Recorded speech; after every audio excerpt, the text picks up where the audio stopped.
Good morning, everyone, for session 2. Now, I request Dr. A.T. Jaykumbi, ma'am, Assistant Professor, CSE Department, to introduce our today's speaker. Please, ma'am. Thank you, ma'am.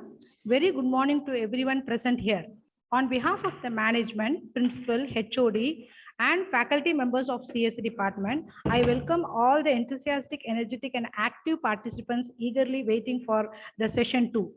On behalf of the management, principal, HOD, and faculty members of CSE department, I welcome our eminent and expert speaker, Mr. Angad V. Raghavan. Mr. Angad V. Raghavan has completed his Bachelor of Engineering, Electronics and Instrumentation and Master of Science, Physics from Birla Institute of Technology and Science, Pilani.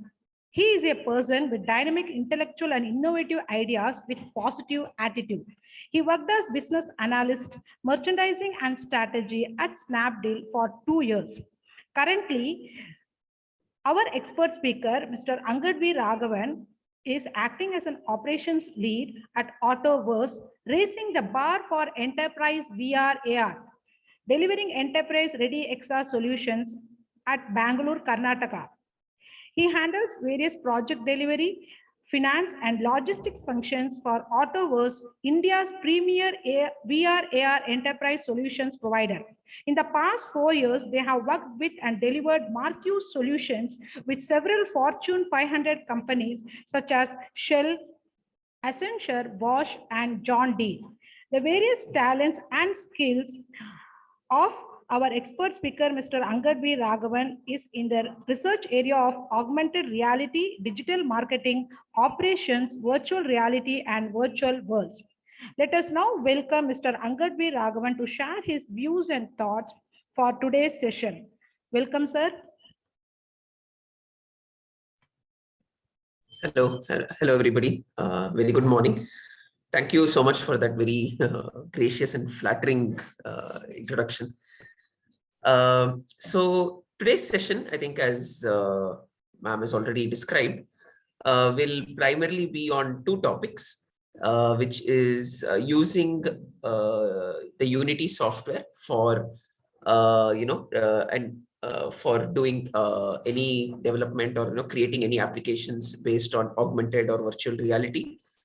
And the second session will concentrate a little more and do a deep dive on using Unity and AR VR for visualization of data and some basic data analysis. Now, broadly speaking, these are all buzzwords, and these are all like a lot of technological buzzwords that you would have been hearing in the last few years, whether it is big data, AR, VR, immersive media, and so on.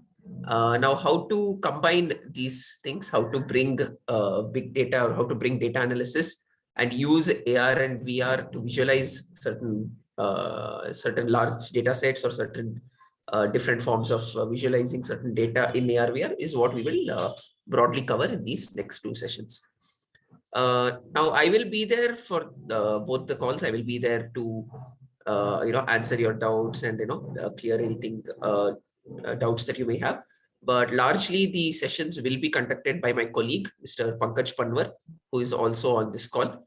Pankaj works with me. He works at Autoverse as a senior software developer. He's a graduate from UPES Dehradun, and he has a specialization. He has done his BTech in computer science, and he has a specialization in computer graphics. Additionally, he has, of course, been working with us for the last 2.5 to 3 years, developing a lot of virtual and augmented reality applications across different industries, across different sectors. He has created a lot of VR, AR applications for us on across different platforms.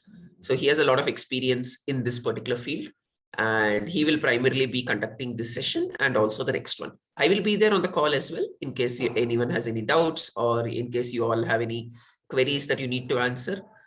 Feel free to ask them. We have conducted quite a few sessions like this in the last few months, and generally the kind of framework we like to adopt is we like to keep it conversational. right? We don't want it to be a one-way thing where we keep speaking, or say Pankaj keeps conducting the session and you're all passive listeners. We like to keep it a little more interactive. So if anyone has any doubts at any stage, if anyone has any queries, just feel free to raise your hand and ask a question. Or if you would like to just type out the answer, question, then you can type in the chat box and one of us will jump in and answer your question. So let's try and keep it a little conversational. Let's keep it two-way instead of just a one-way class, right? And that's generally how we like to keep these sessions going. Having said that, I will hand over the control to Pankaj. He will be conducting the session for the next few hours. And yeah, please feel free to jump in case of any doubts. Pankaj, over to you. Yes, hello. Thank you, Angad. Good morning to all the faculty members. And today's session is into two parts. The first is intro to Unity and basic AR VR in Unity. And the second session is visualizing big data or any sort of data in AR and VR. So let me just share my screen.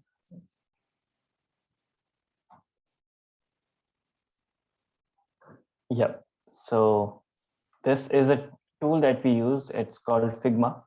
And basically, this is where we start the software development journey for our products. So basically, what this is a tool where we can draw ideas and we can design flow for us. So let's say we have a product on our hand and all the things are done, and now we have to design a certain flow for it. So the first thing that comes into mind is what platform that product should be. Should it be a Windows app, or should it run on iOS or web or Android, or something that is pretty common these days? It's in trend also, is UWP.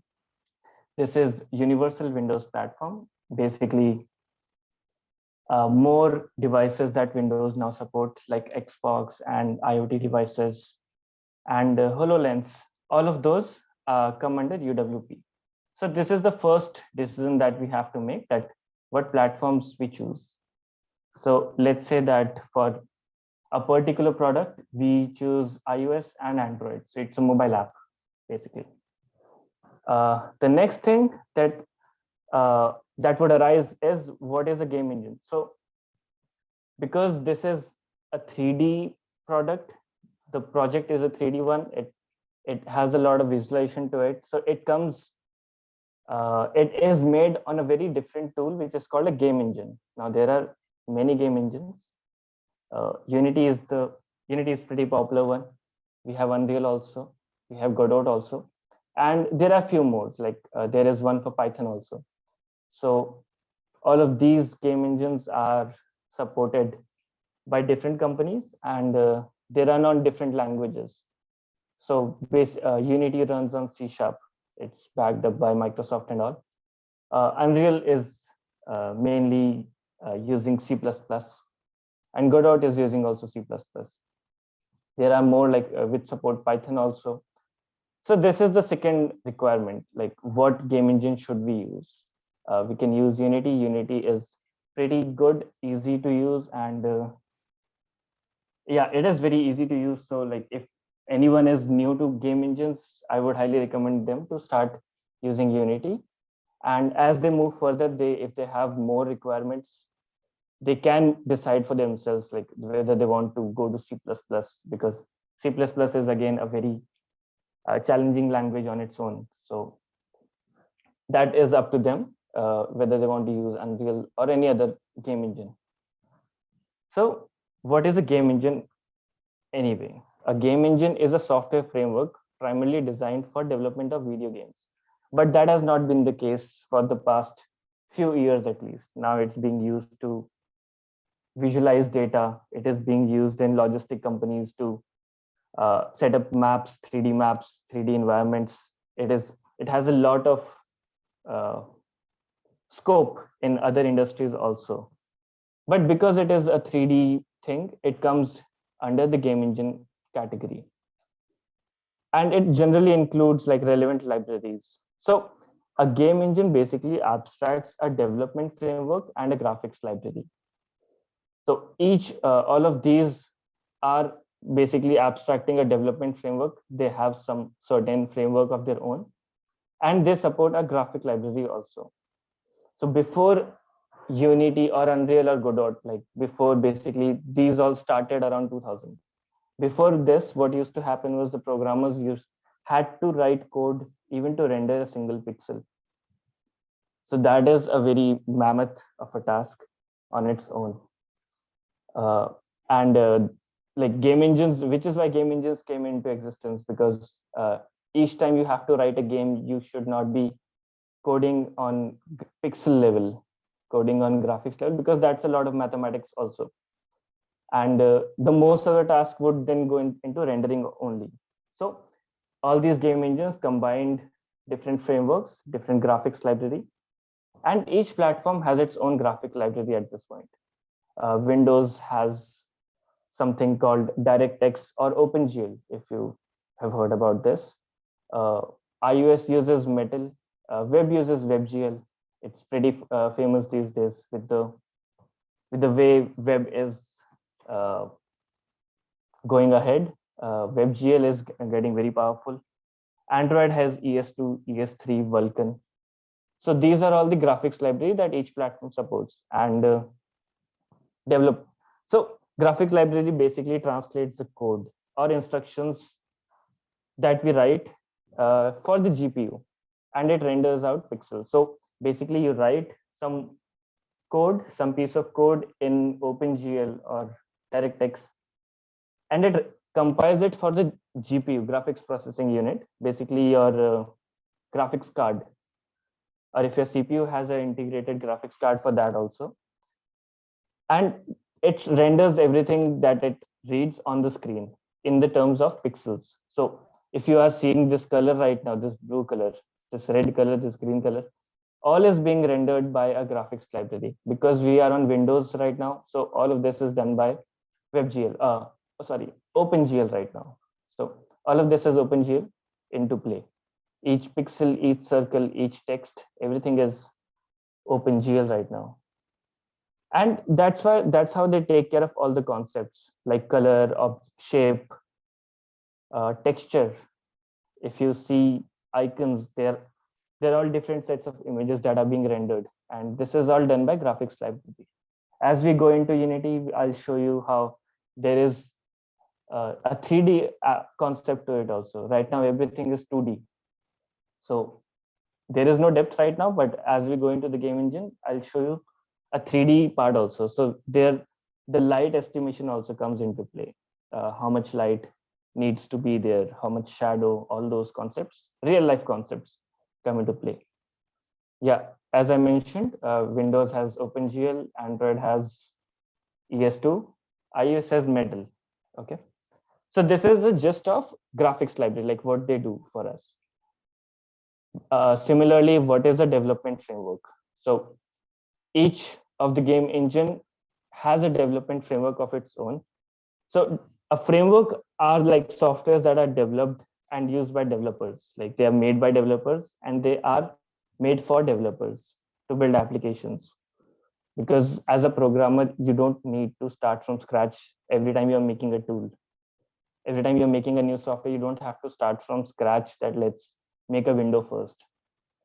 Which is why like so some companies came ahead and they made particular framework so other developers can make stuff on them. And yeah, using a framework to develop applications let you focus more on the high level functionality of what your application should do and not the founding application should do. This is because any low level functionality is taken care by the framework. So each game engine will have its own framework. Unity runs under a .NET framework. Even Windows run on .NET framework. So this is why it is being backed by Microsoft. C# is backed by Microsoft, and .NET framework is something that is based on class and OOPS concepts. So similarly, Unreal is based on some other framework. It's called Unreal SDK. It's a totally different thing, but it's made on C++. And what they have done is they have created their own version of C++ that they can use. So each software, each platform needs certain development framework.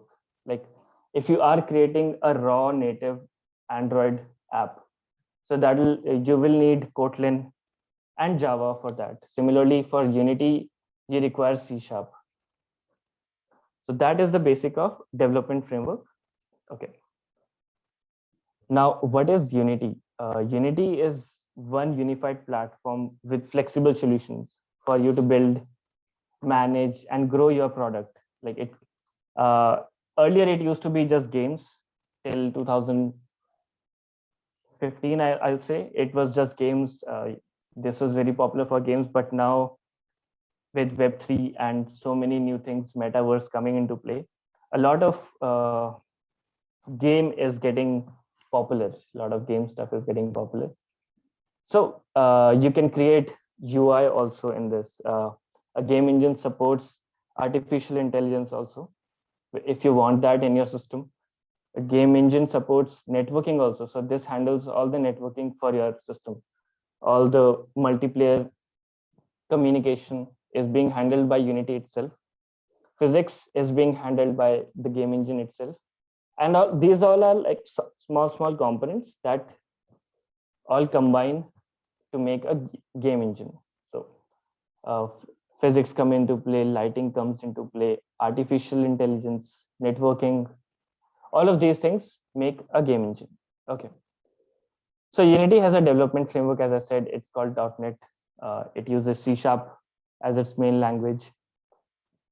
One of the major tasks of a game engine is to abstract graphic library. So it is very easy for us. Like right now, if I have to make something in Unity, I don't have to worry about how it will be rendered. Like at least I can worry about how it will feel, like how good my game can be.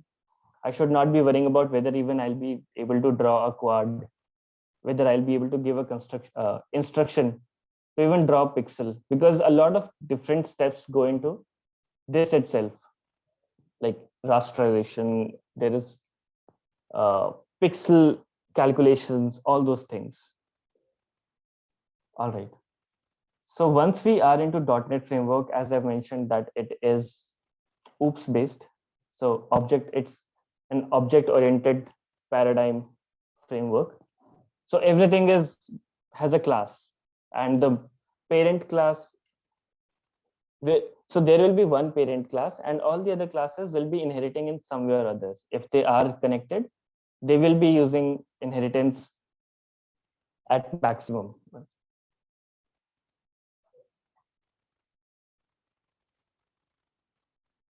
Yeah. So in Unity, there is a class which is called mono behavior, and mono behavior is giving let's start with this. Anything that you make in Unity, it's called a game object. It's the basic block in Unity. Like everything that you create is called a game object. And yeah, this is it. And a game object is nothing, it just has a 3D values to it. That means where is it in the 3D world? Like it can be at XYZ position, it can have XYZ rotation, and it can have XYZ scale. This is the basic least amount of detail that a game object has. At this point, it does not have any coding capability. It does not work properly. It is just there. It is just in a 3D space, just randomly sitting. As soon as we give it a mono behavior class, now it can react with other classes also. It can react with the system. It can get in sync with the other systems. If our game has multiple scripts, each script has to be a mono behavior for them to communicate with each other. Unless it's a totally different script that is a regular class where you do not want Unity to work as a game engine, there you will use a different class. So I'll show you an example of a mono behavior class also, and a very non-inherited class also. It's a basic class. This is the base class for all the game objects. So everything that I will be creating in Unity should be inheriting from this, from mono behavior. And as you know that if you are inheriting from some class, you will be inheriting all their properties also.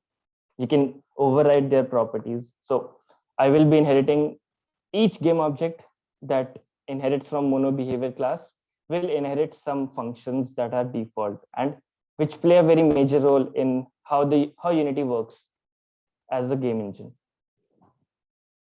So game object just gives it a transform, just XYZ position, rotation, and scale. And mono behavior gives it that spirit that it works properly with the other game objects also. So this is the gist of coding for now. And let's come to graphics library. So in Unity, the basic scene, a basic thing that you will see the first is called a scene. Everything comes in a scene. So a scene means a world. Let's assume that a scene is called a world. And this is where you will place your game objects. If there is no scene, there will be nothing. Like it won't render anything on the screen also, because scene is the basic building block. There has to be a scene, which is a level. You can understand it as a level also. And there can be multiple scenes, but at least one should be there. A scene will consist of lights.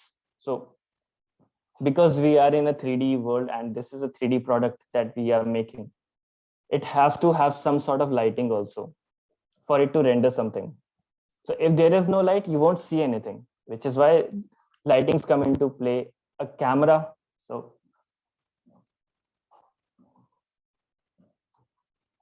yeah.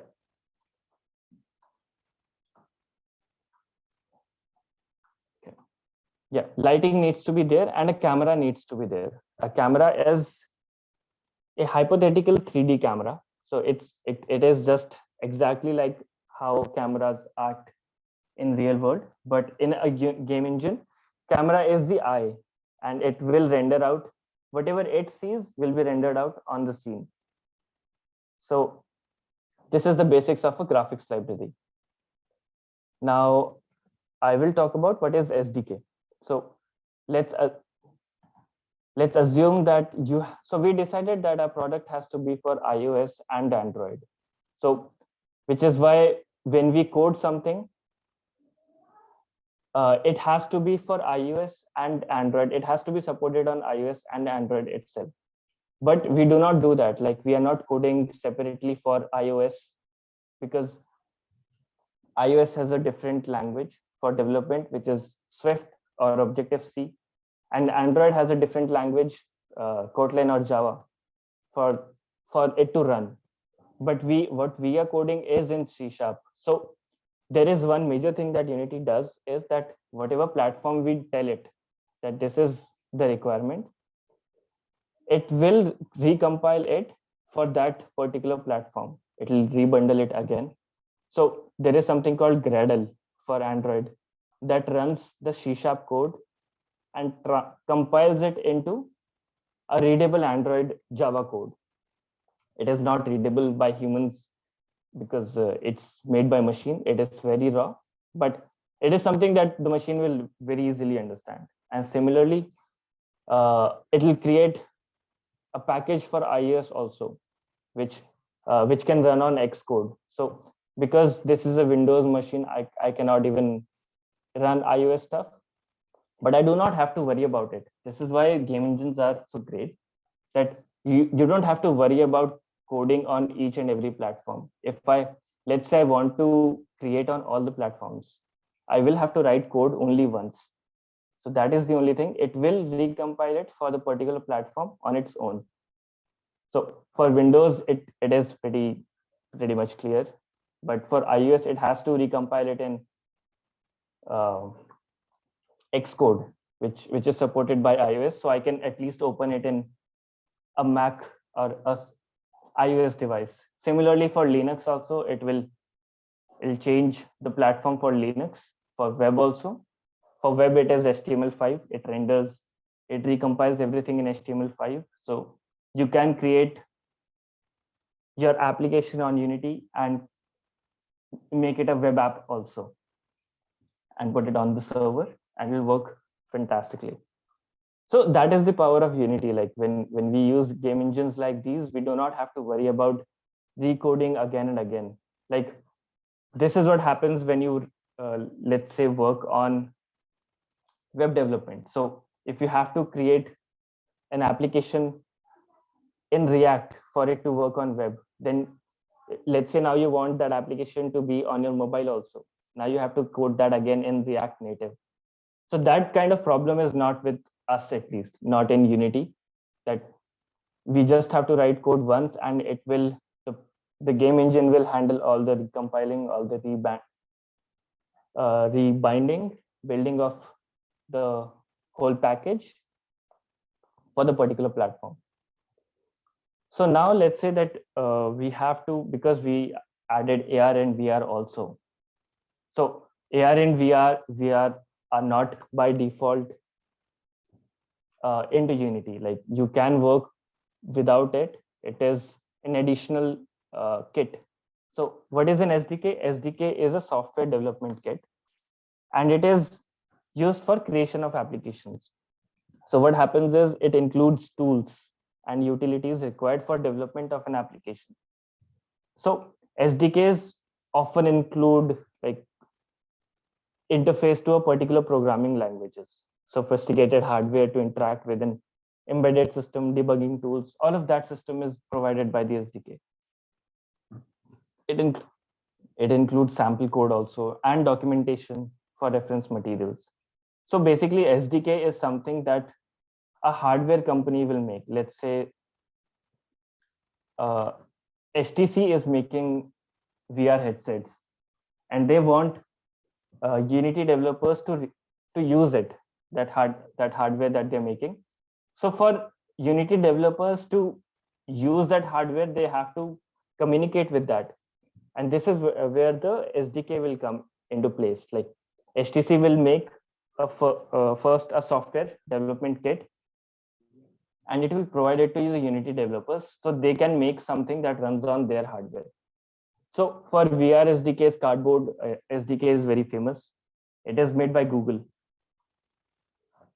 So all the Google VR content that you see that is out there, basically Google is not into VR a lot at this point, but they have a very famous, very basic VR called Cardboard.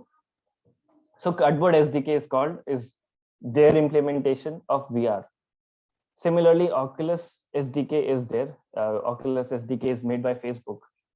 So when Facebook wants Unity developers to create something for their hardware, they provide this SDK. When Google wants Unity developers to create some software for their hardware, they provide this SDK.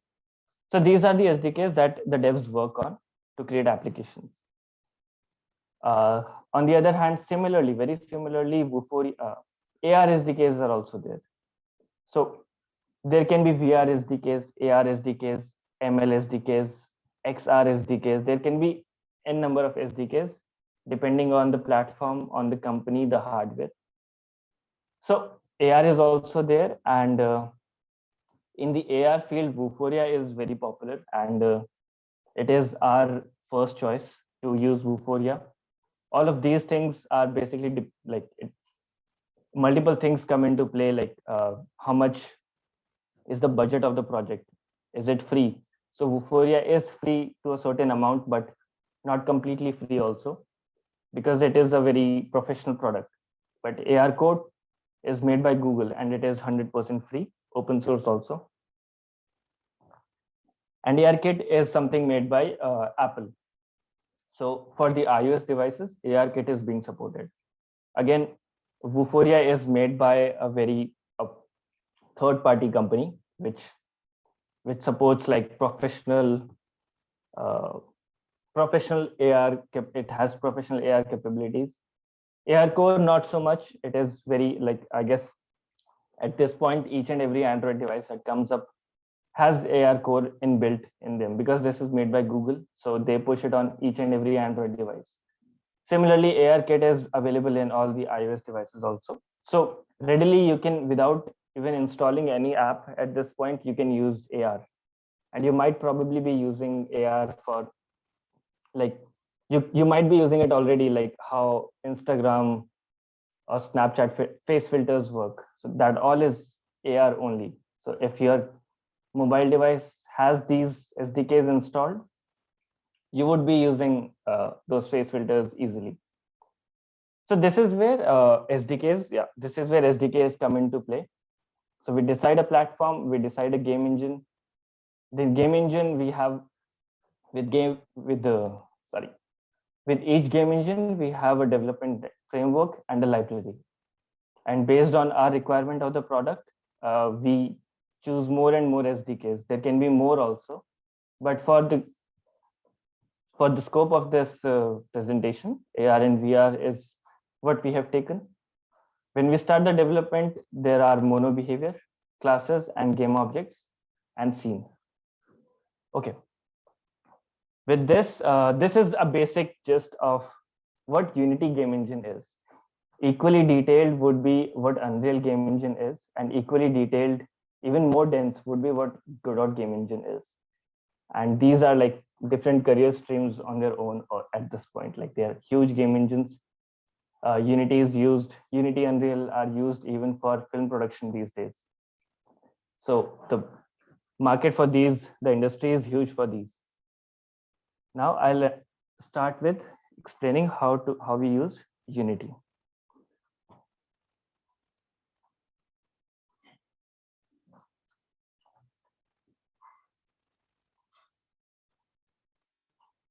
So the first thing you will do is you go to the Unity website and you click on Get Started.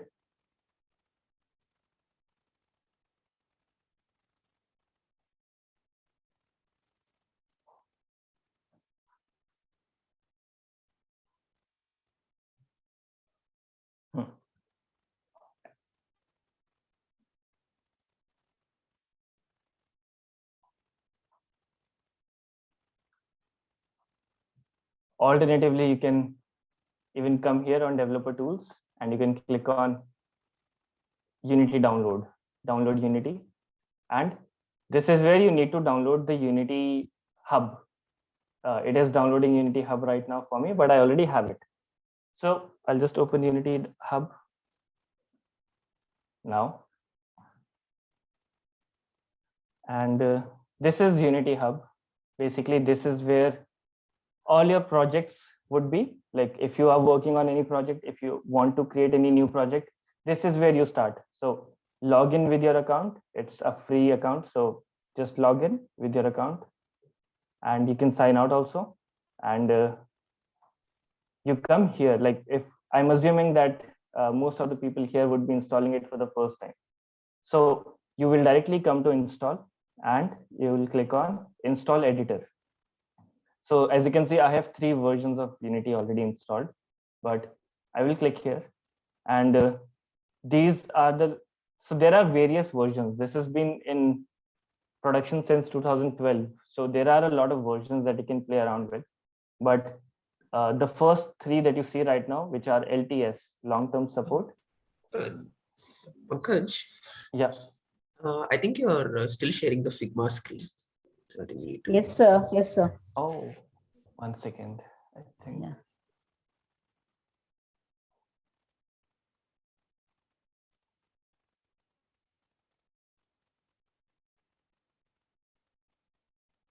Can you see now?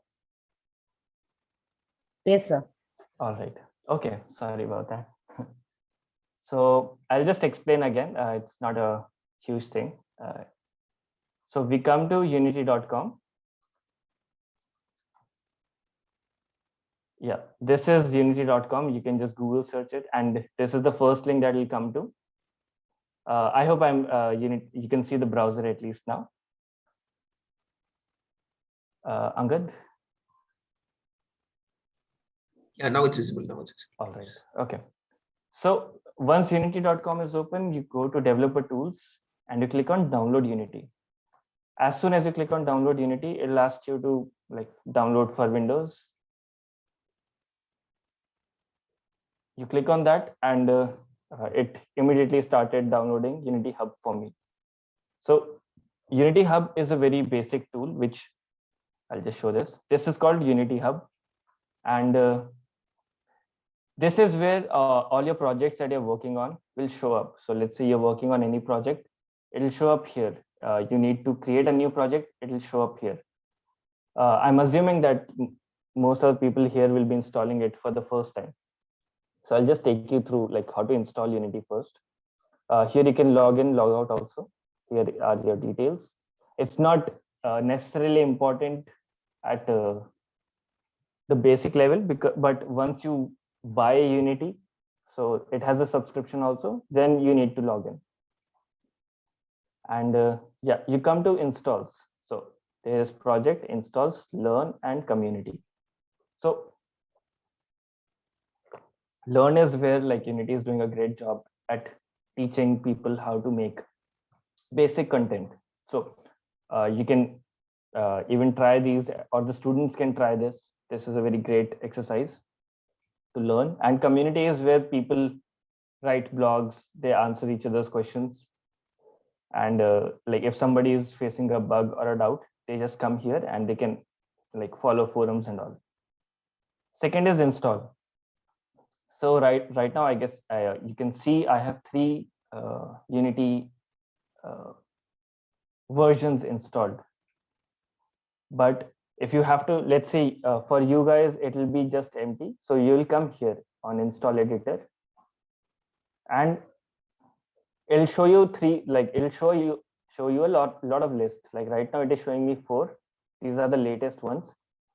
There can be more in beta, and archives can be the old ones. So if you want to install some old Unity version, let's say you have a project that was made on 2018 Unity version. So for that, you have to come here. But for now, we will just take the 2020, the latest one. So I would recommend, and it is always recommended, that you install the long-term support, because these are the most stable versions. As soon as you get, let's say we are installing 2020. So I'll just click on this and it will ask me a bunch of details like what is the requirement. By default, when you install Unity, it comes with Visual Studio Community. So it's a 1.27 gigs of IDE. So you can use any IDE. Rider also comes with this. I personally use Visual Studio Code, and it is much lighter. And yeah, this is the IDE that by default comes in. So if you do not have this IDE, you can download it from along with Unity. Then for Android, let's say now, as I mentioned, platforms, we decide platforms that we are targeting.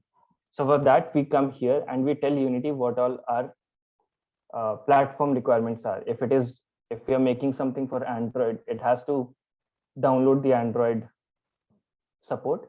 If it is for iOS, we click on this. And similarly, I can show you, it will download the whole thing. Like it'll for Lumen OS, for WebGL, for Windows, all of these can be downloaded from here.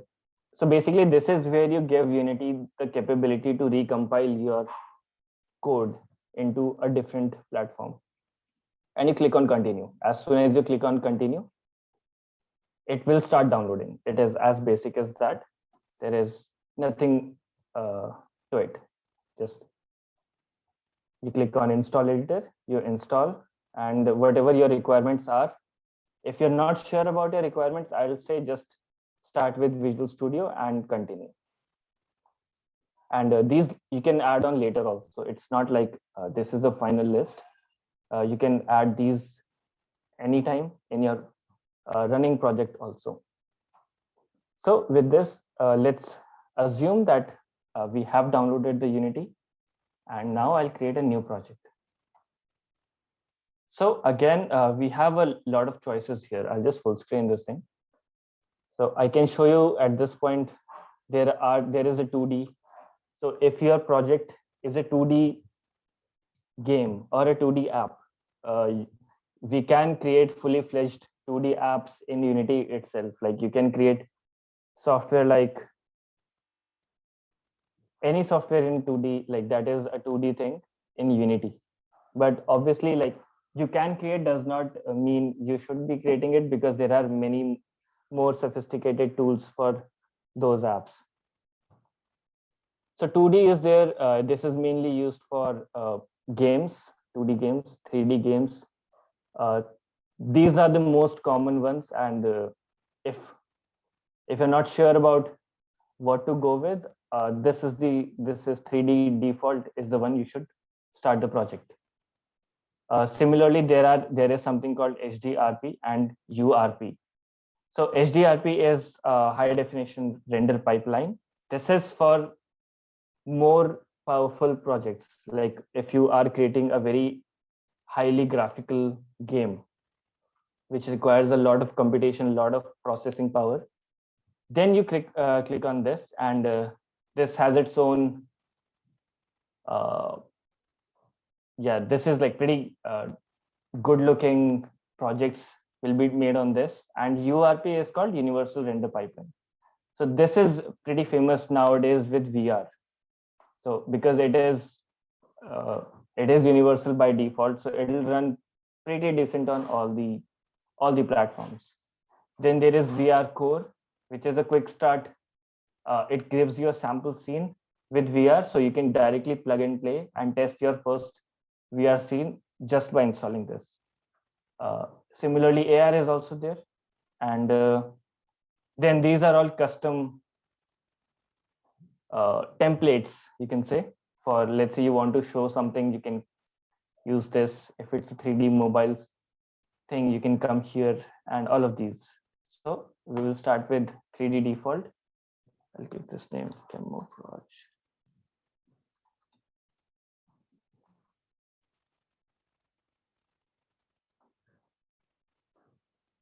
So what I did was I clicked on new project. I clicked on 3D and create project, gave it a name. And yeah, it is just loading all the important scripts for the Unity to work.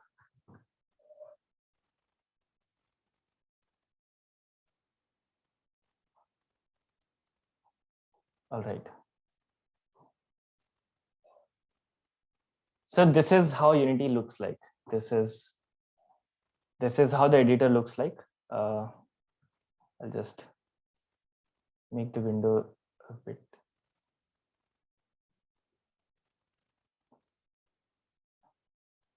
Yes, we'll start with the leftmost part. This is called the hierarchy. And basically right now what you are seeing is a scene. As I mentioned, if there is no scene, there won't be anything. So scene is the basic least requirement. So by default, as soon as you open Unity, Unity by default creates a sample scene, which is nothing but a light and a camera. So a light at this point is, because we don't have anything in the scene right now, it is totally empty. So you won't see the effect of light. And the camera, whatever, this is the camera. And whatever it sees is being rendered here. This is, right now we don't have anything in the scene. So yeah, this is the basic scene setup. It is in 3D. You can change it to orthographic also based on your requirement. This is called hierarchy. This is where all your game objects will show up. Like you can create many game objects and they'll all show up here. As I mentioned, game object is the building block of Unity objects. Each and every thing will be a game object. Even if I create something totally empty, like this has nothing. It has a certain position, which is 0, 0, 0, something in Y and Z. So this is the basic game object. It does not have anything. It just has a position. It has a rotation. And it has a scale. Right now it is empty, so you won't see anything happening. But if as soon as I bring a cube inside this, yeah, now this cube is a game object also. So each and everything, this also has a position, rotation, and a scale. So a basic game object just has a transform and nothing else. You can add many other things, like if I want that particular game object to render a mesh, to render anything, a cube, I will have to give it capabilities first of what it can do with it. So yeah, so this is, I gave it a mesh filter. This is something, this is a reference for the mesh. So it knows now what it has to show. Now I add a mesh renderer. So now it has all the capabilities of what a material is. I'll give it a default material, and here you go. Now that empty game object has something to it apart from just a transform, apart from just being hanging in the space, in a 3D space, it has something else. I can remove it also, and it is again empty. So this is the this is a default game object. This is console. You can log your scripts here. So you can, if you are looking for an error, a warning, any log in the script, they'll all show up here. All the logs will show up here, and they will be logged to some other file also in the temporary folder. And this is project.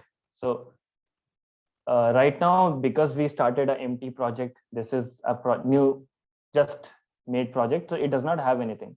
But all your assets, let's say you have a mesh, let's say you have a 3D object, that will show up here. If you have to create a texture, it will show up here. I can just drag and drop. Let's say I have a script that I want to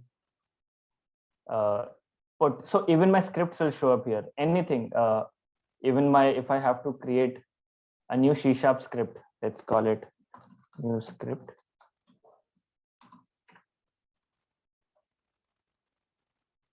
Yeah, you can increase or decrease the scale. I like to keep it this way only. So all of your stuff will come here. You can create folders here. This is basically your project directory. Everything comes up here. You can organize it properly. And this is a new script. This is a script that I just made. I'll come back to this later. But for now, this is where all your assets show up. This is where the packages show up. Packages are not too much required at this point, but this is something that is default, that default comes up with Unity. So if you have certain preferences that you want to show up each time you make a new project, they'll show up here. All right. And this is the inspector window. And inspector window, by inspector window, what I mean is, this is the window that will show up the properties for each and every game object. So I'll just, yeah. So just see, I will go through, cycle through these 4 game objects. All of these are game objects, but they have different properties. And inspector menu will show corresponding to them only. So main camera, the one that is here right now, the one that Unity by default made. This, it does not have a body of its own, but you can see a frustum cone coming out of it. And whatever is inside this frustum cone will be rendered here. If I move that camera, because you can see a cube is in front of the camera right now, which is why that cube is being shown here. It'll show up here also. Yeah, this is what the camera is watching right now. If I move the camera, if I change the cube size in front of that camera, because the camera, it is in the frustum area, it will be rendered. Okay, all right. So based on the based on my selection, I can see inspector menu changing. For camera, these are the particular values. These are all coming from a script. These are all coming from some code that is attached to this game object. Similarly for light, the inspector menu changed. So for light, I can now change the values of light. I can make it look like this, green colored, because this is a game engine. You can do whatever you want. You can change the rotation. So yeah, you can see a sun type entity over there. This is like mimicking the real life light system of what we have on Earth. So this is what, because I changed the color to green, but you can do whatever you want. It does not do anything much, but let's say I create another game object here. And this one is just a ground plane.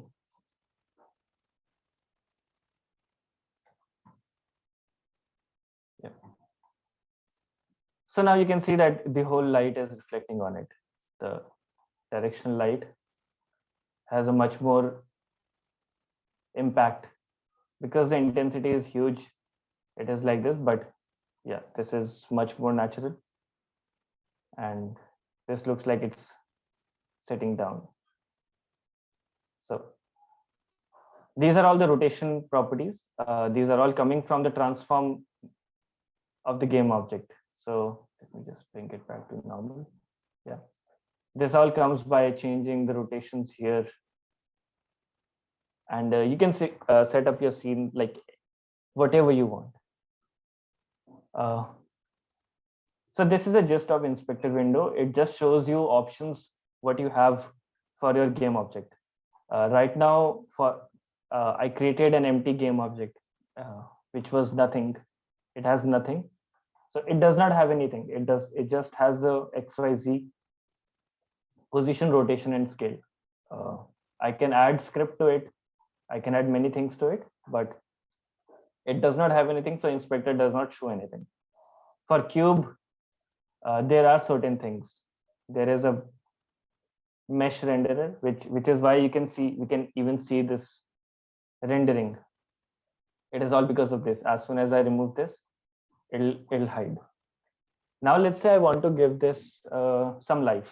So right now it does not look very natural. It is just floating in the air very randomly. This is not what is very similar to us. So let's just bring the camera a bit behind. And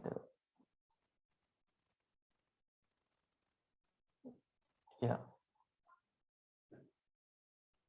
let me just make a bit of duplicates of this also. So yeah, I made a duplicate of this, which is here. All right. So this is the scene that this is what the camera is seeing, and this is what I can manipulate. So I can go back and forth between these windows if I want. I can set the window here also, depending on what my preferences are. So I usually like to keep it this way only. So we'll keep it there for now. And right now what I did was I made a duplicate cube. Let me create one sphere also. So this is again a 3D shape. This is a 3D mesh of sphere. You have a bunch of ready-made options like a cylinder also. And you can name them whatever you want. And yeah, so I have 4 game objects right now, out of which let's say I want to give this particular cube some life. So I will just give it a rigid body. And as soon as I give it a rigid body, it now has a physics aspect to it. So in Unity or in any game engine, by default, there will be some natural values that exist in our environment also. So concept of gravity, concept of drag, acceleration, angular drag, all those physics concepts apply one-to-one here also. So right now I have given it a mass of 1 kg. This is a unit. It is a 1 kg block right now. It has zero drag, so it won't be affected by air at this point at least. And it is using gravity. Now, if I click on play,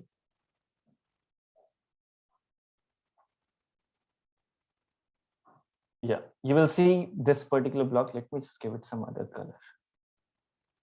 So this will be a good opportunity to show.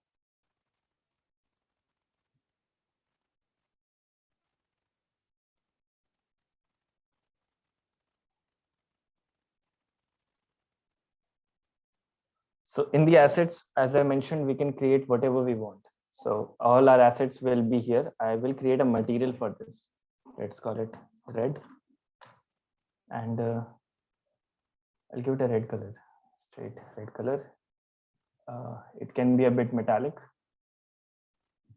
Yeah, it's very metallic. So let's give this color to our sphere. As you can see, like I have not dropped it yet, but this shows Unity showing me a preview of what it'll look like when I drop that material. I can do that by doing here also. I can give it from here also. So I've given red color to our sphere. I'll just make a duplicate of it, make a green one. And this time not so metallic.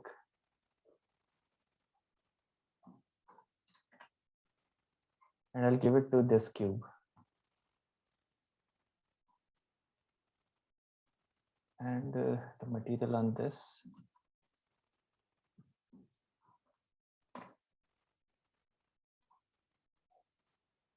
This will be white.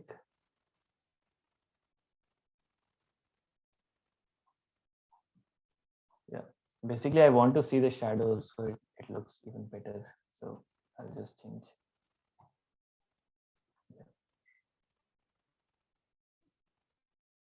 So this is the particular cube that we gave some life to it. Like we gave some sort of physics to it that it can at least drop naturally. But all these other game objects, they do not have anything right now. They do not have that capability. They're just lying there. So if I let me just get it. Yeah.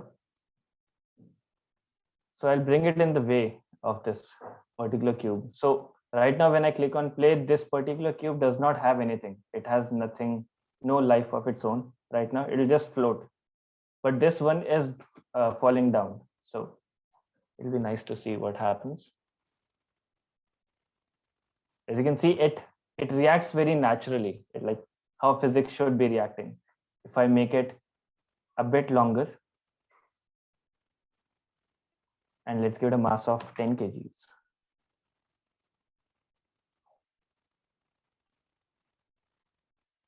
Now you can see it reacted that way, like it is acting like a 10 kg game object, 10 kg block that when falls down, how it should act like. And yeah, you can do a lot of things in editor itself. So this is a basic of physics. Unity has a physics engine of its own, so they have all this code in the in Unity itself. Let's say so here we can play with a lot of things. If you do not want to use gravity, then what happens? Because it is acting on physics, so it does not have a gravity of its own. So if I even give it a little push,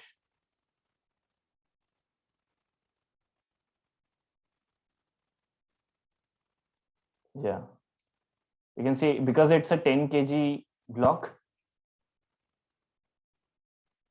it is acting like how a 9.8 meter per second force would act like on it. And if I reduce the mass, it will go up. If I increase the mass, it'll slow down. But because there is no gravity now, it won't at least come down. So you can have a lot of fun. Like you can experiment a lot of things there, not only for fun, but this is being used in simulations also. So many simulators, actual real life aircraft simulations are made on Unity. So these are very precise calculations being done, and based on your product requirement, you can use physics for your benefit, or like there are many products out there which use their own fun physics, their own way of how they see the world.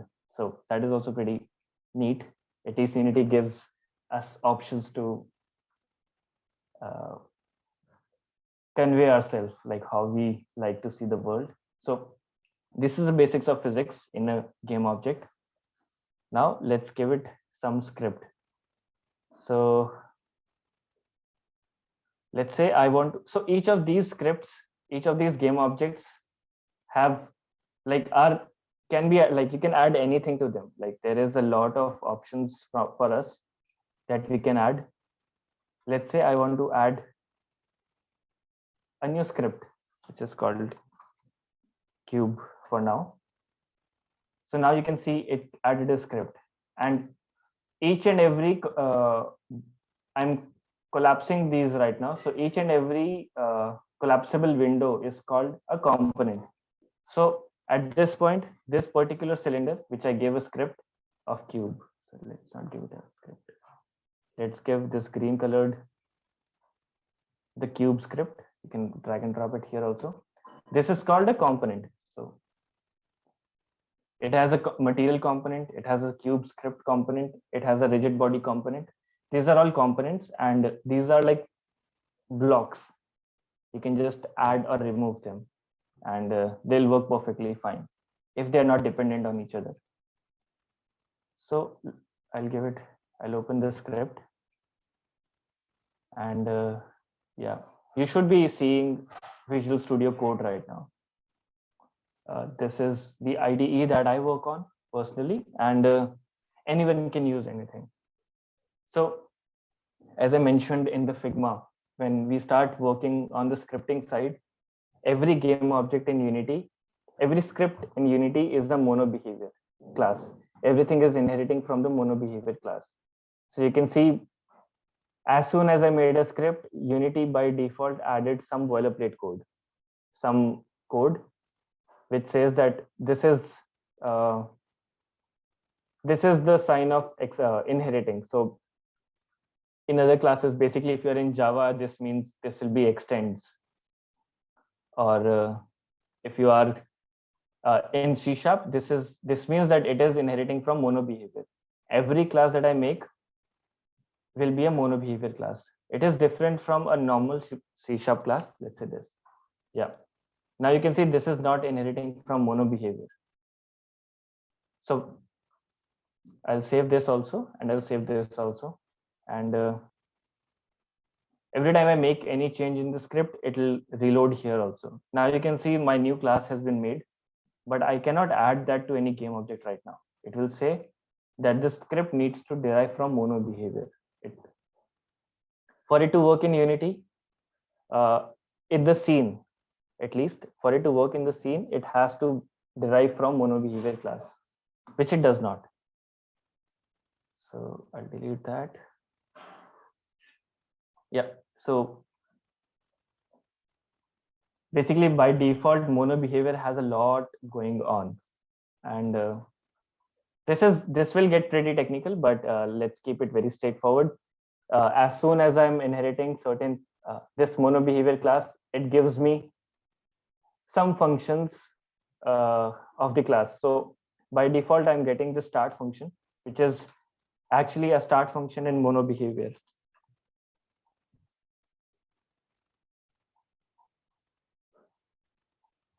I think it's pretty nested.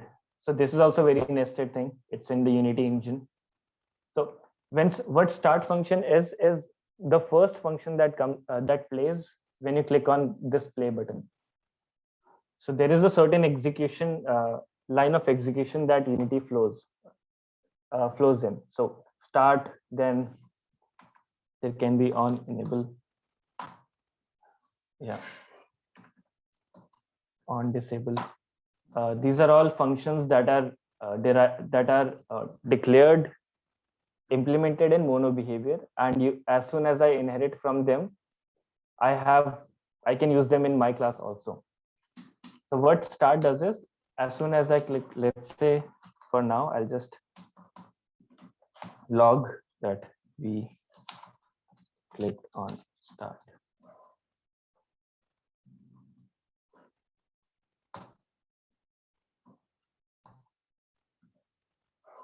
And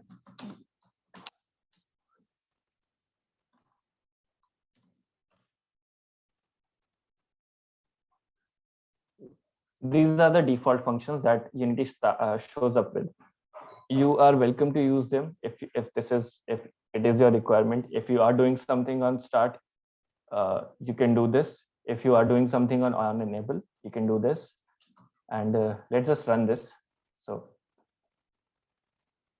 yeah, so right now I have given that script on our cube game object. Yeah, just on that.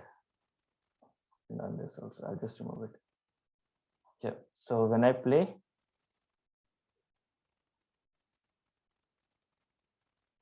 yeah, we were on enable and then we clicked on start. So I mentioned, one second, why did it not?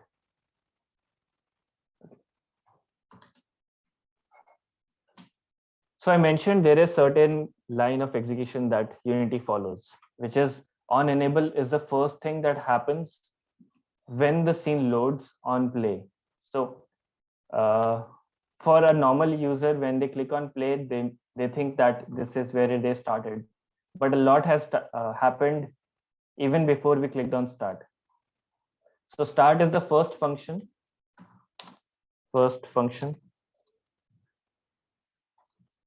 that runs on play by us.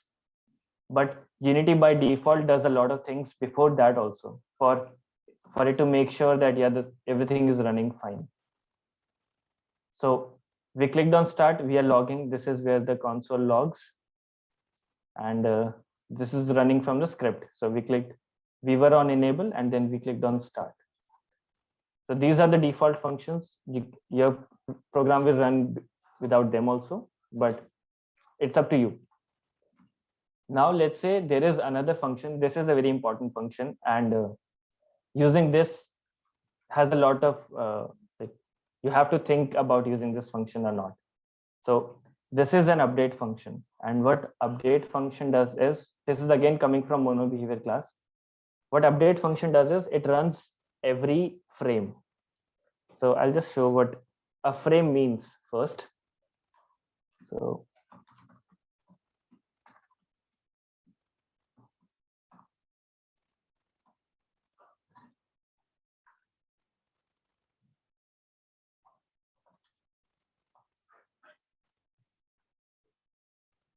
oh,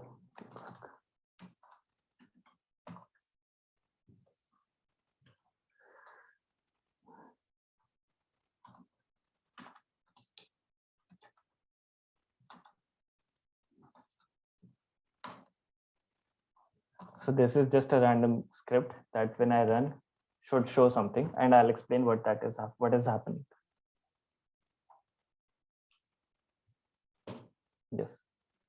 So you can see this is running each and every frame, and in a second, like as soon as I clicked on play, see the amount of logs that are being printed. So they're printing at a rate of 500, 700. Yeah. And very soon it's 1000 plus. So it has already logged 1000 plus commands. And what I'm doing is I'm writing the time between two frames. So between two frames, this is, so each 0.02 seconds, in each 0.02 second interval, it is re-rendering everything. It is rewriting everything, whatever is inside this function. So whatever happens inside this function will happen every 0.02 seconds or every set amount of seconds. You divide it by 60.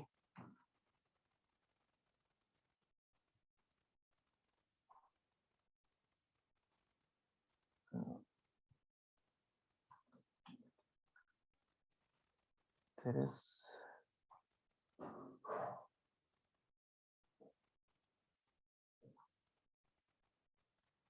yeah, you can normalize it. So let's say you want something for this.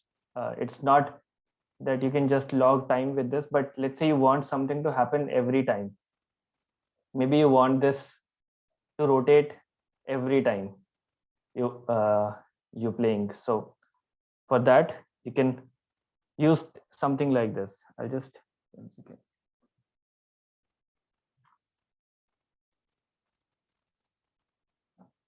Okay, so this is on update function. This is update function. It runs each and every second, each and every frame interval, basically. So what a frame means is this particular monitor that I'm on right now is a 60 hertz monitor.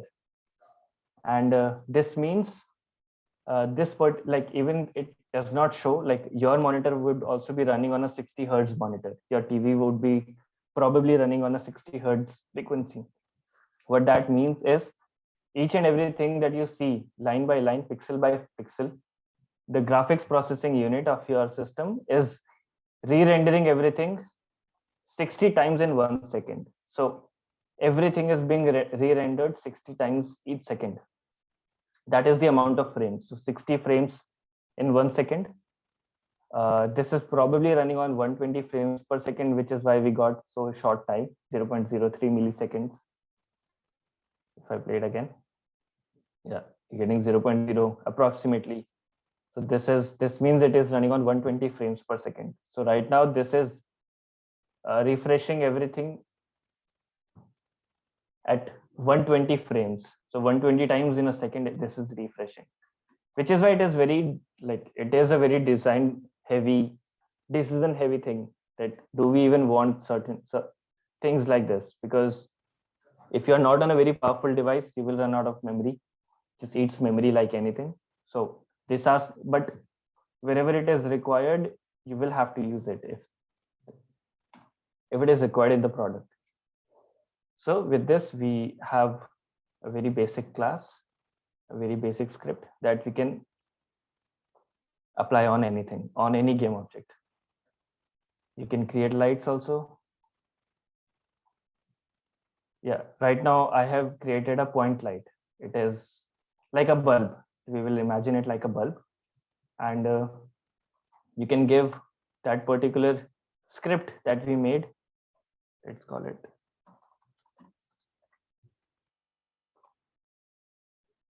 So I made that script, and I can even put it on this point light. And if I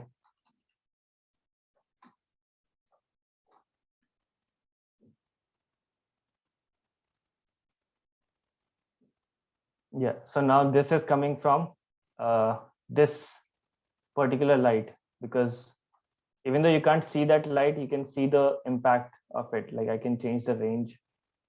I can.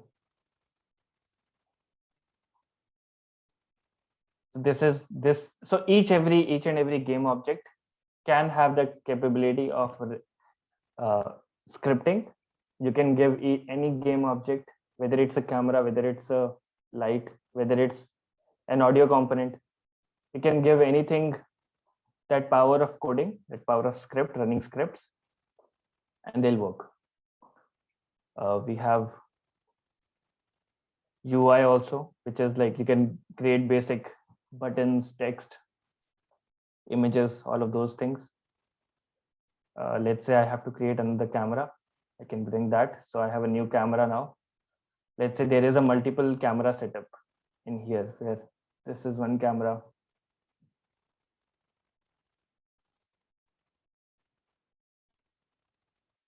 And this is the main camera.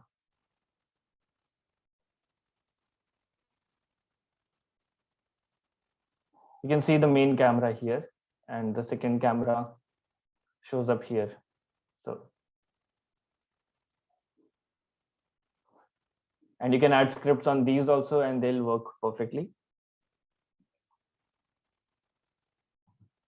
So with this is the very basic, very extremely basic introduction of Unity, how Unity works, what is the Unity as an editor. This is called Unity editor. This is this particular area that you see right now, this is called viewport. So this is the hierarchy. This is the project where all your assets will come, all your scripts, all your materials, whatever meshes, images, UI elements you have that you can reuse, they'll come up here. And this is the inspector menu, and this is the game scene, whatever the camera is watching. So yeah, this is probably not required a lot. This is, and we have a lot more things up here also, like mesh, effects, physics. Physics has a lot of things on its own.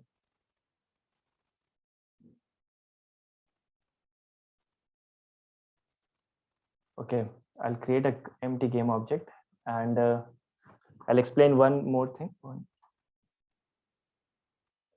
Yeah. So as I mentioned that this particular game object that I created, what I did was I clicked on create empty. So it has nothing to it. It is just, it has nothing. It is just an empty game object, but I can make something a child of it in the hierarchy. So let's say we'll take our green and we made it a child of that particular game object. Now you can see it is moving with it. It will move with it with a certain offset. That was the distance, and you can see now the child is still at its position, but now it is relative to the cube. So as soon as I make it 0, 0, 0, it is relative to whatever the empty game object was.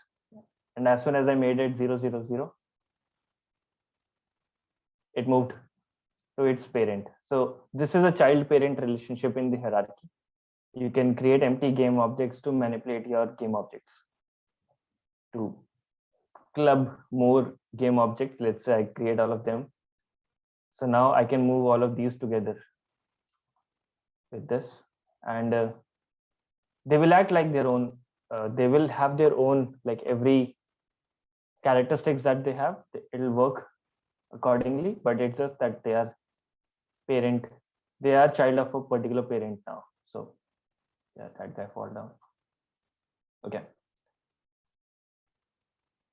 So with this, I think I'll,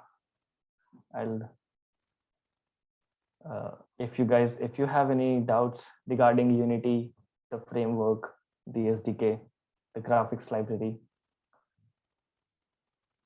you can ask that.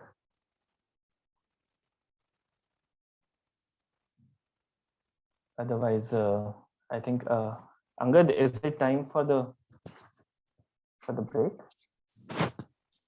Yeah, I think we are more or less, we've concluded the first session here. So if any of the faculty, any of the members have any attendees have any doubts, any clarifications regarding what Mr. Pankaj has covered so far, we can clarify them. Otherwise, I think next we can, I guess we probably have a break period right now, so we can just take that break and then come back for the second session. Okay, sir. We are all listening only. If any faculty members are having the doubt, I'll ask them to unmute and pose their queries, or if at all, maybe in the afternoon session, let them have. You wanted to close it now, the session, sir? Yes, I think more or less we have covered everything Okay, sir. in the first session. If we can clarify any doubts, any feedback, any doubts, we can clarify it now. Otherwise, Yes, we can take the break and come back for the second okay. session. If there is any doubts and all, by 2 p.m. also they can clarify, sir. Okay.